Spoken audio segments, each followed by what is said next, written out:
homeless in a new country. That's right. Without a penny to Not a penny in the pocket.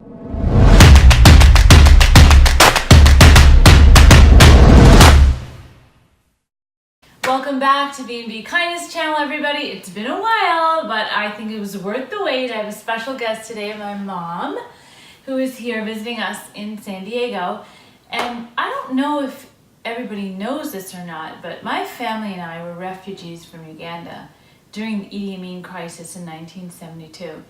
And I wanted to talk to my mom today and ask her about that experience and hopefully provide some hope for people who are in countries and are having to leave and enter new countries as refugees, just to give you a little insight on her story and provide some hope. So, okay, Mom, what I want to ask you is, where were you the day that you found out that you were going to have to leave your country against your will? Well, I was in Uganda, Kampala, and your dad was in Australia. He had to go for the government job and study in Brisbane University. Okay. So all of a sudden it came in the newspaper that all Asians have to leave Uganda. So you read it in the newspaper? Just in the newspaper. Wow. And your father saw in the newspaper in Australia. So he got really worried what to do. So you found out you had to leave. And why did the Indians have to leave Uganda? What was the problem? Well, President Idi Amin had a dream that all Asians have to leave the country and they are sucking the economy of Ugandans. Which was actually opposite of the case. Yes. Right. The Indian... And he did not want any Asians to be living in Kampala. So you were clearly just asked to leave based on your race. That's right. That was it. Okay. That's right. Jeez, that's awful. And probably, you were born there, you went to school there, you had a family, community, careers. Did you ever envision this happening? Never, dream even. Wow. So tell me about the day the last day when you were packing up and you left your house. Tell me what happened that day. It was very emotional. Over 25 years of life investment was there. Yeah. I used to teach high school there, chemistry and math. And we were lucky, we found out that Canadians are willing to take refugees. So we lined up, long line, all the Asians were lined up. Where did you line up?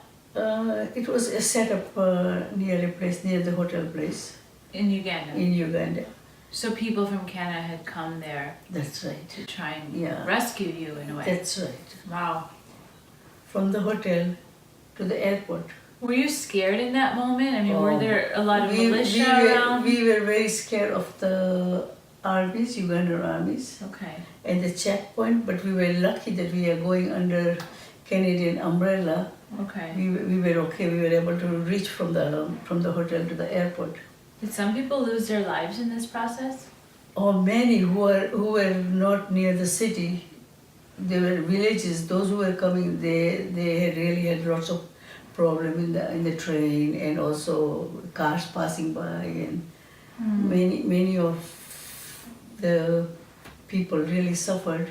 But we were lucky. We were fortunate. We were not in the village area. We were in the city, so ours was easier. But it was very scary situation everywhere. There's army and all that. Right. And you left with nothing.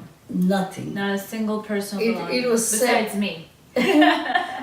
But it was sad, your dad's colleagues started coming and knocking our door and saying, can we take this furniture, can we take this furniture? And these were Ugandans? Ugandans, okay. High position. Because they knew you were going to leave everything. That's right. Yeah. So they wanted to take it. So we left our money, our house, our furniture, our brand new car. Wow. Everything. That you worked for. But we felt very relieved when the plane started going up. Yeah. We felt, thank God, at least we are going to be in a safe place. See how positive she is? There's always a positive spin to everything for you. So you get to Montreal, that's where you landed, right? Yes, yeah. And there's a picture of you and me in the newspaper. That's right. I was one fat baby, let me tell you. And how did you feel when you landed? And the Minister of Immigration came as soon as our plane landed, and he welcomed us. Aww. And they chose you, the first fatty little girl. Fat baby. You were in the newspaper, Wow. Montreal Star. Okay. Then we stayed there one night. They took us to a Salvation Army place where we got the coats and all this. Wow. So like a shelter. Yeah. Wow. And And look what you did with your life. Look what this mama did with her life. it's Yeah. the positive thinking Yeah. really brings a positive result. So if you have 3 words of wisdom for other people who are going through this all over the world, what would it be? Number 1, be positive in life. Number 2, follow the country rules and regulations. So assimilate into the culture. Assimilate it to their culture. Yeah. Though I'm coming from a Hindu background, but I celebrate Christmas too. Right. Because majority are Christians in the school, so I didn't want my daughters to be deprived of that part of the life. So I felt like our life was very rich because we got the best of both cultures. That's true. We knew our roots and our heritage, our language, our faith, and yet you were open to let us be part of the Canadian culture as well. That's right. Yeah, so that did us a great service. That's right. Yeah. All right, and what would be the third thing?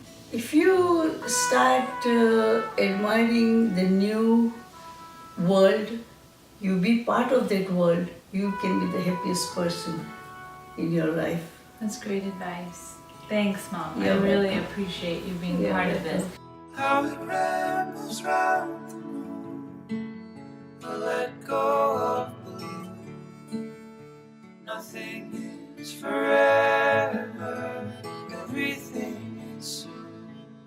And my father, as he stands, a perfect cartoon man. Heavy sighed and open-eyed, I heard him speak. Hold your head up high.